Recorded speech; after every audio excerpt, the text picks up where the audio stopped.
Meseret Dishmaya, nous commençons le deuxième Perek, Daf Yutret, Kohen Gadol. Nous avons ici toute une Mishnah concernant le Kohen Gadol. Nous verrons aussi le din du Melech, du roi. Donc le Tana commence par le din du Kohen Gadol. Kohen Gadol, Dan Vedanin Oto. Le Kohen Gadol, Dan, peut juger. Il peut lui siéger parmi les Dayanim. Vedanim Oto, et on peut le juger, lui le Kohen Gadol. Alors que nous verrons que le roi, Lodan Velodanin Oto, ne peut pas siéger au Beddin, et on ne peut pas le juger non plus. Bien sûr, l'Agma nous expliquera les dinim, et si on a besoin de juger le roi, comment va-t-on procéder? Donc nous verrons Bezrat Hashem dans l'Agmara. Donc le Kohen Gadol, Dan Vedanin Oto, peut siéger au Beddin, et il peut être jugé aussi. Meïd, il peut témoigner, ou Meïdim Oto, et on peut témoigner contre lui ou en sa faveur. Choletz, il pourra faire la Khalitsa, dans le cas où le frère du Kohen Gadol est décédé sans laisser d'enfant. Le Kohen Gadol ne pourra pas faire le Yiboum, puisque le Kohen Gadol a l'interdiction d'épouser une almana et une veuve. Il pourra, donc pour permettre à la femme de son frère de se remarier, il pourra faire Khalitsa, donc la femme de son frère le déchausse, crache à côté de la chaussure, et donc on dit Choletz, il fera la Khalitsa, il devra faire la Khalitsa. Parfois, il peut avoir aussi plusieurs frères. Donc là, est-ce que à ce moment-là, il vaut mieux qu'un autre le fasse à la place du Kohen Gadol? Ça, c'est une autre question. En tout cas, Choletz, il fait la Khalitsa. Vecholtzin leishto, dans le cas où le Kohen Gadol décède, sans laisser d'enfant, sa femme pourra, on fera la Khalitsa à sa femme, donc les frères du Kohen Gadol feront la Khalitsa à sa femme, et aussi Miyabmim et Tishto, si le frère du Kohen Gadol veut épouser la femme du Kohen Gadol, donc dans le cadre du Yiboum, il pourra, Avalhu, mais lui, Eno Miyabem, lui ne pourra pas faire le Yiboum, c'est-à-dire ne pourra pas épouser, comme nous l'avons expliqué, la femme de son frère, si son frère est décédé sans laisser d'enfant, puisque le Kohen Gadol ne peut pas épouser une veuve. Met Lomet, dans le cas où le Kohen Gadol a perdu un parent, un des 7 parents, Eno Yotse Acharamita, il ne sortira pas derrière le cercueil. C'est-à-dire que dans le Passouk, comme nous allons le voir tout de suite, c'est marqué Umina Migdash Lo Yetse, que le Kohen Gadol ne sortira pas du Migdash. On peut traduire Mina Migdash du Bet Migdash, et c'est ainsi que Rabbi Yehuda m'explique dans la Mishnah, Eno Yotse Mina Migdash, il ne sort pas du Bet Migdash. Mais Rabbi Meir lui dit que l'explication du Passouk Eno Yotse Mina Migdash signifie Mina Migdash Yetse Migdushato, c'est-à-dire de sa sainteté Lo Yetse. Il devra faire en sorte de s'éloigner au maximum du cercueil pour ne pas venir à toucher le mort. Donc la Torah nous dit Mina Migdash Lo Yetse vient dire attention, le Kohen Gadol ne doit pas sortir de sa sainteté, c'est-à-dire qu'il doit faire en sorte de ne pas même se retrouver dans un matzav ou dans une situation où il pourrait se rendre impur. Donc que va-t-il faire lorsqu'il perd un proche parent? Eno Yotse Acharamita, il ne sort pas, il ne suit pas le cercueil avec tous ceux qui l'accompagnent. Ela hen nirsin veu niglé, mais plutôt eux vont être nirsin cachés, veu niglé, et lui va se dévoiler. C'est-à-dire, comme nous explique Rashi, lorsque eux vont sortir d'un maboy, d'une impasse pour entrer dans une autre impasse, dans un autre maboy, dans une autre ruelle, dès que ceux qui accompagnent le cercueil vont être cachés du premier mavoy, de la première rue, c'est-à-dire on ne les voit plus, à ce moment-là, là le Kohen Gadol peut sortir dans le premier mavoy. Donc il suit de loin le cortège, il suit le cercueil, mais il ne peut pas se trouver dans la même rue avec le cercueil, ceux qui l'accompagnent, et lui, le Kohen Gadol. Donc dès que eux vont être cachés de sa vue, donc il rentre dans une autre ruelle, là à ce moment-là, Hunniglé, lui, va être voilé, va sortir dans cette ruelle. Hen Niglim, lorsque eux sont dévoilé, alors Unirse, lui, sera caché. Ou bien il y a une autre girsa qui reprend aussi, Henirsim Vunigle. C'est-à-dire ainsi de suite, on continue dans les ruelles jusqu'au cimetière, Veyotsei même at Petar Sha'araïr, et il va sortir avec eux, suivre le cercueil de loin jusqu'à la porte de la ville. Divrei Rab Meir sont les paroles de Rab Meir. Pourtant, Rabbi Yehuda, lui, explique le pasuk Minamigdash lo yetse comme on le comprend, il ne sortira pas du Beth Amikdash. Donc Rabbi Yehuda Omer, Eno yetse Minamigdash, il ne sort pas du Beth Amikdash, Mishum Shenema Minamigdash lo yetse, puisque c'est marqué que du Beth Amikdash, il ne sortira pas.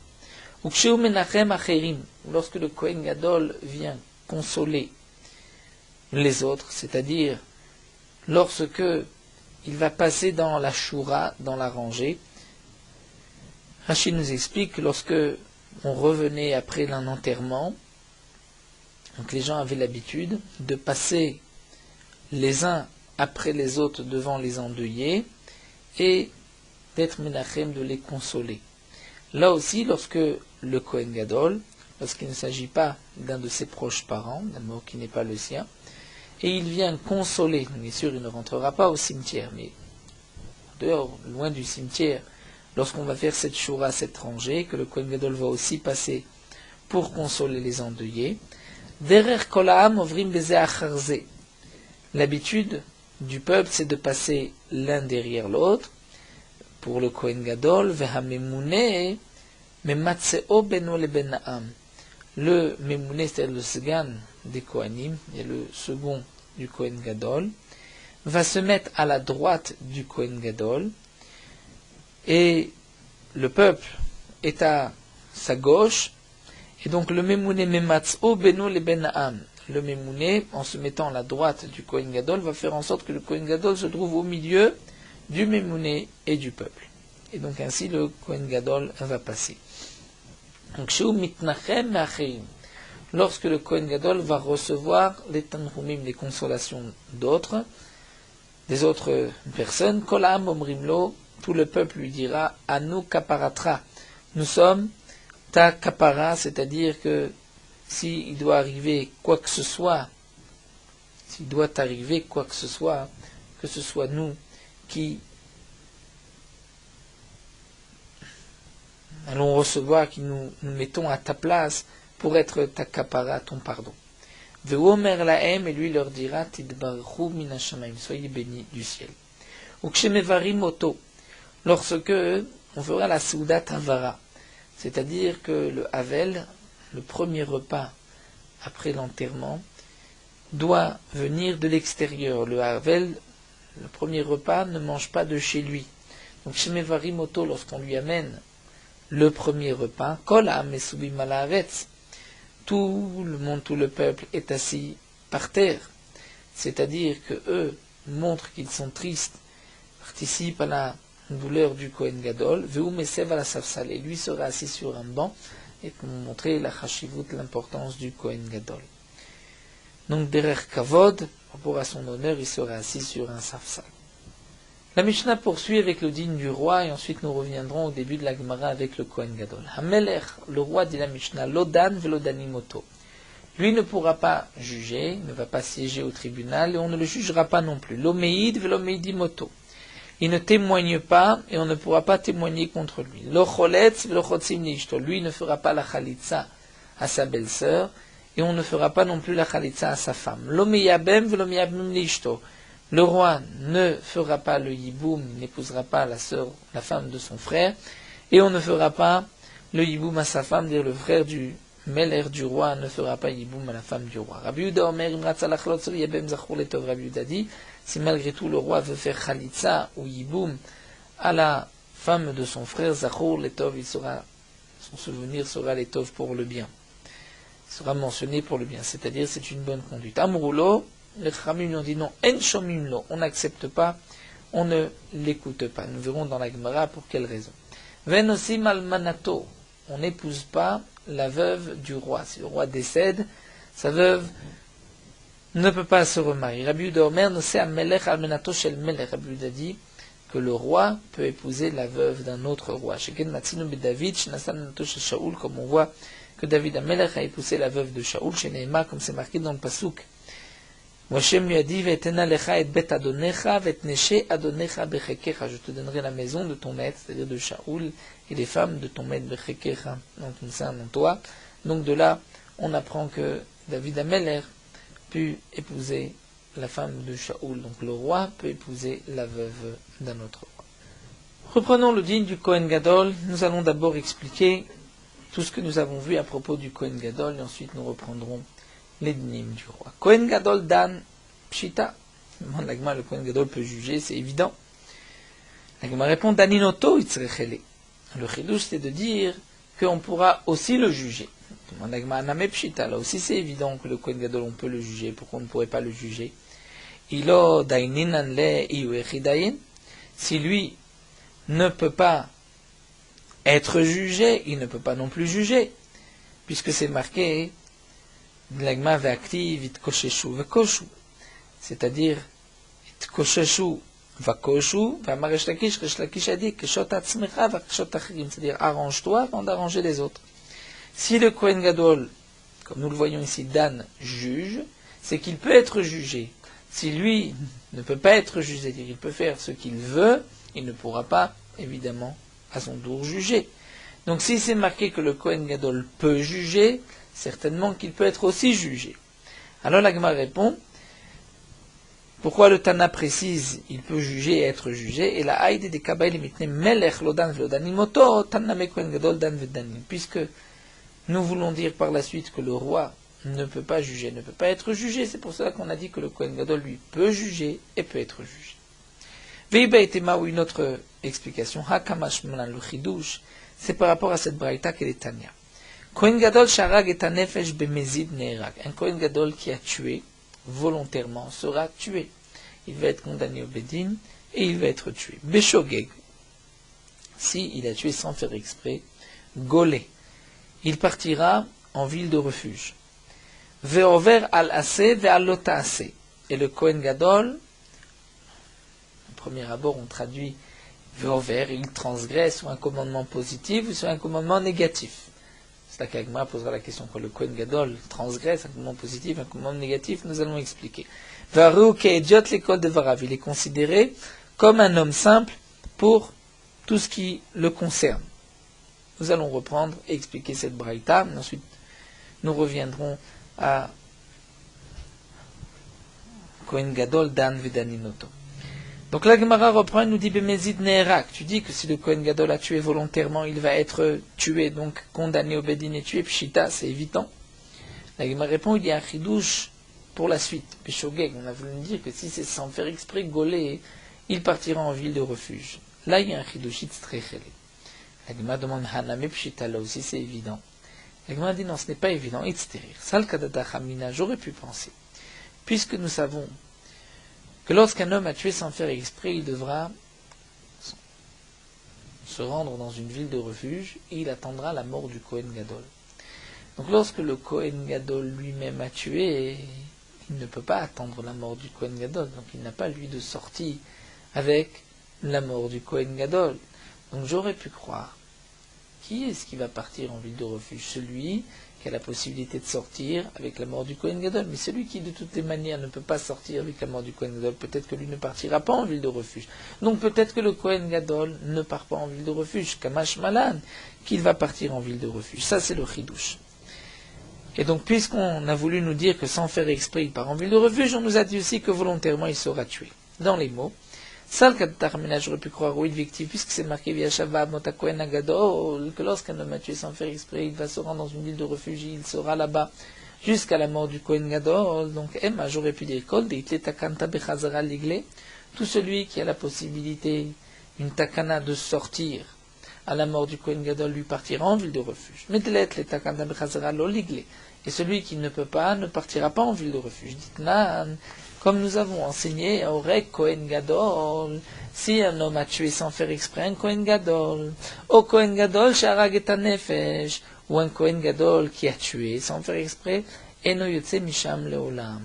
Donc le Kohen Gadol qui a tué ne sortira pas des villes de refuge à jamais. De même, celui qui a tué le Kohen Gadol, il va se rendre dans une ville de refuge, mais il ne pourra pas sortir. Pourquoi il ne pourra pas sortir? Parce qu'il n'y a pas de Kohen Gadol au Beth Amikdash au moment où il se rend dans une ville de refuge. Il a tué le Kohen Gadol, il se rend dans la ville de refuge. On n'a pas encore désigné un autre Kohen Gadol. Eh bien, dans ce cas-là, il ne pourra pas dire à la mort de qui il va sortir. C'est la mort du Kohen Gadol qui était là au moment où il va partir en ville de refuge. Donc de même pour le Kohen Gadol, lorsqu'il part en ville de refuge, il n'y a pas d'autre Kohen Gadol. Donc j'aurais pu croire que puisque le Kohen Gadol qui a tué n'a pas de possibilité de sortie, comme c'est marqué dans le passouk à la mort du Kohen Gadol, donc peut-être qu'il ne partira pas en ville de refuge. Donc, Emma Loligle, peut-être qu'on va dire qu'il ne partira pas en ville de refuge, Kamash Malan, qu'il partira malgré tout. L'Agma demande Ve'ema Achiname, peut-être qu'effectivement il ne part pas en ville de refuge. L'Agma répond à Makra, puisque la Torah dit la Nushama Kol Rotseach. La Torah dit que dans la ville de refuge va s'enfuir là-bas tout assassin. Kol Rotseach inclut Afi le Kohen Gadol Bemashma, même le Kohen Gadol. Donc, de toutes les manières, le Kohen Gadol va partir en ville de refuge, parce que je l'apprends de ce passouk. La Nushama Kol Rotseach. Je comprends maintenant le chidouche de la Mishnah. Dans la Braïta, c'est marqué que le Kohen Gadol qui a tué volontairement sera tué. S'il a tué involontairement, il partira en ville de refuge. Quel est le chidouche? C'est que Beshogeg, il part en ville de refuge. Puisque le Tana nous a marqué que Beshogeg, il va partir en ville de refuge, il est chayav galout, d'être exilé. Donc le Tana nous dit aussi que Bémézid, volontairement, il sera condamné, il sera tué. On poursuit avec l'explication de cette braïta. C'est marqué over alase vers l'otase que le Kohen Gadol transgresse un commandement positif et un commandement négatif. Demande l'agma l'osage de l'oava. Que signifie transgresse? C'est-à-dire qu'il est obligé de transgresser. L'agma reprend non, achikama. Voici ce qu'on a voulu dire. Im avar alase vers l'otase. Si le Kohen Gadol transgresse un commandement positif ou un commandement négatif, et que par exemple, il faut donner malkout à ce Kohen Gadol. On ne va pas le condamner à mort, mais on doit lui donner malkout à Rouk et idiot l'école des Varav. Il aura le statut d'un idiot, d'un homme simple, c'est-à-dire il sera jugé avec 3 personnes. Et cela ne nécessite pas le Sanhedrin de 71, comme nous l'avons vu auparavant, qu'on ne jugera un Kohen Gadol pour le condamner à mort, non pas avec 23 personnes, mais avec 71 personnes. Le chidouche de cette braïta, c'est que si le Kohen Gadol doit être jugé pour une avera de lave et donc pour recevoir malkout, les coups, il sera jugé avec seulement 3 personnes. Il est qu'édiot comme tout homme. Psheta demande à l'agma, c'est évident. L'agma répond non. Sal kataramina, j'aurais pu croire oui, le Vietnam, puisque nous avons vu. Endanim lo et achevet lo et navi ashekib lo et ken gadol. On ne juge une tribu qui a fauté, ou un faux prophète, ou le Kohen Gadol, elal pi bedin sheshivim ve'echad, que avec un bedin de 71, Va'amar Ravadabarava nous a expliqué, puisque c'est marqué dans le pasuk Kol hadavar hagadol neviu elecha, toute grande chose sera amenée à toi, Moshe Rabbeinu, qui est comme 71. Et de là on avait appris Dvarav Shel Gadol, qu'il s'agit des jugements de ce qui concerne le Gadol, donc le Kohen Gadol. Donc Emma, j'aurais pu croire que c'est pas seulement lorsque je veux condamner à mort le Kohen Gadol qu'il me faut 71, mais Emma Kol Davar Shel Gadol, peut-être toute chose du Gadol, du Kohen Gadol, sera jugé par 71, Kamash Malan, que non. Que lorsque le Kohen Gadol a transgressé un commandement négatif de la Torah, que je dois lui donner des coups, là, 3 suffiront. Ve'ema achiname, demande la Gemara, et peut-être qu'effectivement il faut 71. La Gemara répond non, objectif des vrais Gadol, ce n'est pas marqué d'ivré Gadol, c'est toutes les choses du grand du Gadol, du Kohen Gadol, mais Hadavar Gadol Ktiv, c'est-à-dire Davar Gadol Mamash. Vraiment, quand il s'agit d'une grande chose, c'est-à-dire d'une Avera pour laquelle il y a un Chiyuv Mita de Beddin, là il faut 71 pour le condamner à mort.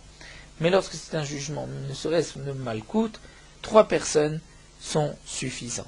On comprendra maintenant, donc d'abord la Braïta, que le Kohen Gadol va être jugé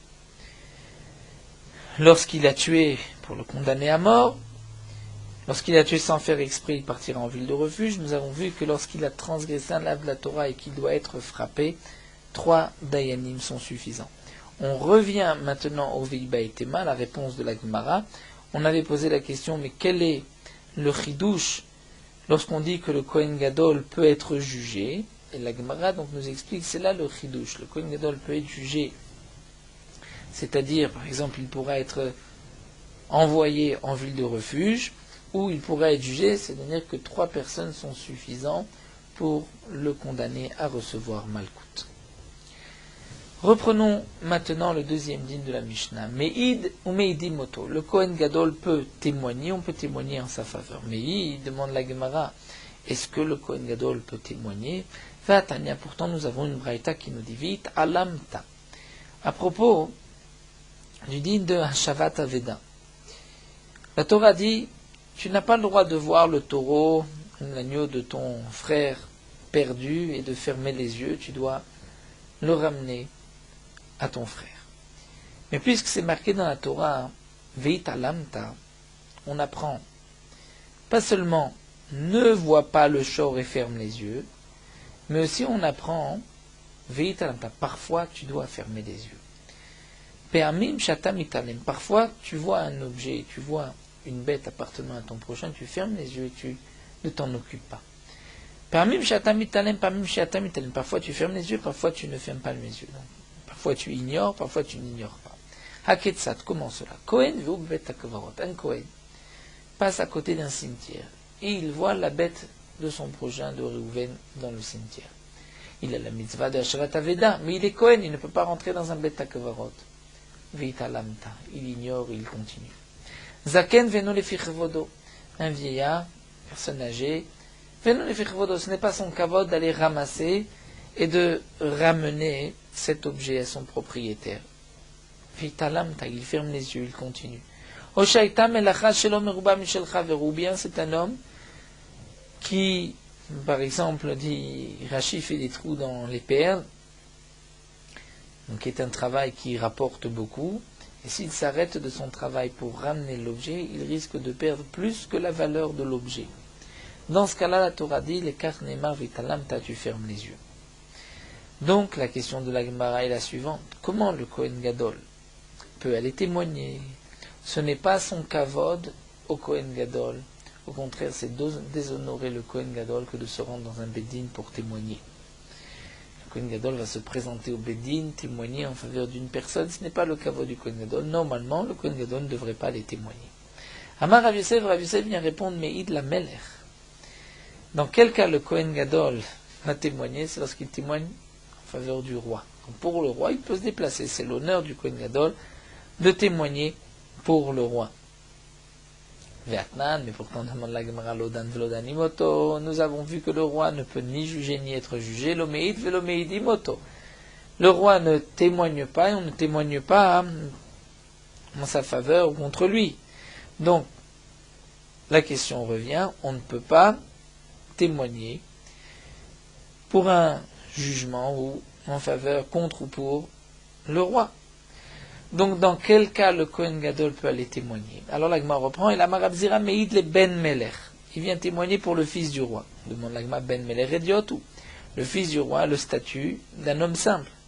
Et c'est un prince, mais il est Ediotou.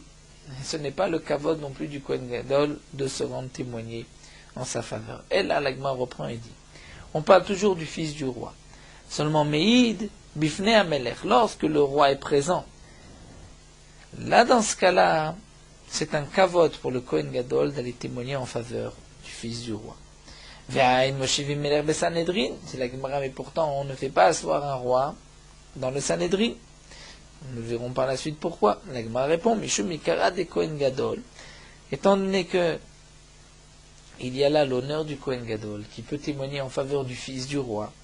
Alors Ata, le Kohen Gadol, le Melech vient, Vietiv, il s'assoit avec les Dayanim, Mekablen Yale Sadouté, le Bedin va recevoir le témoignage du Kohen Gadol, Kae Hu, et lui, le roi se lève et s'en va, Veazil, et il retourne son palais, Umainin le Anan Bedine, nous le Bedin, nous allons juger le fils du roi en fonction du témoignage du Kohen Gadol. Donc nous avons répondu dans quel cas le Kohen Gadol peut témoigner et qu'il n'y a pas de ziluta, de manque de kavod vis-à-vis du Kohen Gadol, c'est lorsqu'il vient témoigner en faveur du fils du roi et que le roi est présent. La Gemara reprend, Goufa, nous avons vu, En Moshivim Melech de Sanhedrin. On ne fait pas asseoir un roi dans le Sanhedrin. Velo Meler ve Kohen Gadol beibur shana. Ni le roi et un Kohen Gadol lorsque on est assis, on est réunis pour décider ce qu'il faut rajouter un mois à l'année. Meler ve Sanhedrin dirtiv, pourquoi on ne fait pas siéger un roi dans le Sanhedrin? Puisque c'est marqué dans le pasuk Lota'ane al Riv. Lota'ane al Riv, on est d'Oresh Lota'ane al Rav. C'est-à-dire que lorsque un homme, le plus grand, dit quelque chose au Beddin, on ne peut pas le contredire. Donc c'est pour cela qu'on ne peut pas faire siéger le roi. Puisque si le roi vient dire cet homme-là doit être condamné, même si nous ne sommes pas d'accord avec le roi, on ne pourra pas contredire le roi. Donc c'est pour cela qu'on ne le fait pas siéger. Donc on comprend pourquoi on ne fait pas siéger le roi parmi les Sanhedrin. Maintenant, pourquoi l'homme élève Kohen Gadol bibur shana? Pourquoi on ne fait pas siéger un roi et un Kohen Gadol lorsque la question est de rajouter un mois à l'année? Et il me répond, Melech, le roi, c'est simple. Mishum Afsania. À cause de Afsania, c'est-à-dire des frais de son armée. Étant donné que le roi avait l'habitude de donner tant et tant pour l'année, donc lorsque le roi a donné une somme, si en fin de compte on rajoute un mois et qu'il y a 13 mois à l'année, on ne va pas rajouter dans la somme. Donc le roi a intérêt à ce qu'on rajoute tous les ans un 13e mois, et ainsi il fera des économies. Il va donner de l'argent pour 12 mois, et en fin de compte, ça devra suffire pour 13 mois. Donc on ne peut pas faire asseoir le Kohen Gadol beibur hashana, le roi beibur hashana. Non, le Kohen Gadol, pourquoi? Mishum tzina, nous dit la Gemara. À cause du froid. C'est-à-dire que si on rajoute un mois de Hadar, donc on va décaler les mois, et on va décaler aussi Yom Kippourim d'un mois. Et donc Yom Kippourim va tomber un peu plus dans l'hiver. Et le Kohen Gadol qui doit se tremper le jour de Yom Kippour dans un mikvé va craindre le froid. Donc à l'avance, il va avoir une négia, il ne voudra pas qu'on rajoute un mois, puisque si on rajoute un mois, c'est à Yom Kippour que l'eau sera froide, et il fera froid, et pourtant lui devra se tremper dans un mikvé, comme c'est marqué que 5 fois il devait se tremper dans un mikvé. Amar Rav Papa poursuit, il nous dit Shma Mina, de là on apprend que Shata Batar Yacha Azil, que l'année suit les mois. C'est-à-dire que le froid, le chaud de l'année est en fonction des mois, non pas des mois que le Beddin va fixer, mais du mois qui aurait dû être le mois de cette période. C'est-à-dire, comme nous venons de voir, lorsqu'on va rajouter un mois, le Kohen Gadol a peur de devoir se tremper dans un mikvé froid. Pourtant, Tishrei restera toujours Tishrei. Ce sera toujours le 10 Tishrei qu'il va se tremper dans un mikvé. On dit oui, mais c'est un 10 Tishrei qui est en vérité un 10 Cheshvan. Donc tu dis que le froid ne dépend pas du mois de Tishrei ou de Cheshvan tel que le Beddin l'a fixé, mais en vérité du mois de Cheshvan, de Tishrei, que, c'est-à-dire sans tenir compte de la décision du Beddin. Pourtant, demande la Gemara, il y avait 3 bergers, d'Avu Kaime, qui étaient réunis ensemble, les ont entendus discuter. Chadamar, l'un a dit, Im Bachir Velakish Kachada Yenetz. Si le sol va être suffisamment chaud et que ce qui a l'habitude de pousser, d'être précoce, donc le Bachir, Velakish et ce qui tarde à pousser, vont Kachada Yenetz, vont pousser en même temps, alors sache que Den ou Hadar, ça c'est le mois de Hadar. Veimla, sinon, l'aide d'En Hadar, ce n'est pas le mois de Hadar, c'est le mois de Shvat. Donc nous voyons ici que le Roé Bakar, c'est-à-dire le berger, considère qu'en fonction du mois, il dit là c'est le mois de Hadar, si il y a le blé précoce, le blé kitat qui va sortir en même temps, puisque c'est la saison mois de Hadar. Sinon ce n'est pas le mois de Hadar, c'est le mois de Shvat. Chadamar, le deuxième a dit, Imtor bitzvar betlag yamut, c'est-à-dire si Tor, le taureau, bitzvar le matin, betlag dans la neige, à cause du froid, yamut, il va presque mourir, ou betiara, alors que le midi, betol dans l'ombre te'ena d'un figuier, idmour, c'est-à-dire il va venir se reposer, et shalach mashre, et il va enlever sa peau, c'est-à-dire se frotter contre l'arme, tellement qu'il fait chaud, den ou Hadar, ça c'est le mois de Hadar. C'est-à-dire si le matin il fait très froid et que le midi il fait tellement chaud que le taureau a besoin d'aller sous l'ombre du figuier, alors c'est le signe que c'est le mois de Hadar. Vimlav, et sinon l'aide den Hadar, ce n'est pas le mois de Hadar. Troisième berger dit Vechadamar, im kidum, takif lachada yehe. Si le vent de l'Est est tellement fort, c'est-à-dire que, explique Rashi, si la force de l'hiver a déjà commencé à s'amoindrir, au point que lorsque le vent de l'Est très fort et qui amène le froid, et donc à un moment où il souffle fort, Yipach beloach nafik le kible, c'est-à-dire lorsque toi tu vas souffler et que le vent de ta bouche qui souffle à l'encontre de ce vent de l'Est va être, on va dire, plus fort, il va se refroidir, va réchauffer le vent de l'Est, alors à ce moment-là, den ou Hadar, tu sais qu'on est dans le mois de Hadar. Veimlav, et sinon l'aide den Hadar, ce n'est pas le mois de Hadar. C'est-à-dire que si ce vent de l'Est n'arrive pas à se réchauffer par ton souffle, c'est qu'on est encore dans l'hiver, c'est encore le mois de Shvat. Ve'ivroa Rabbanan laishata et les Chachamim ont rajouté un mois cette année, étant donné qu'ils ont vu qu'effectivement les bergers avaient raison. Nous sommes encore donc au mois de Shvat.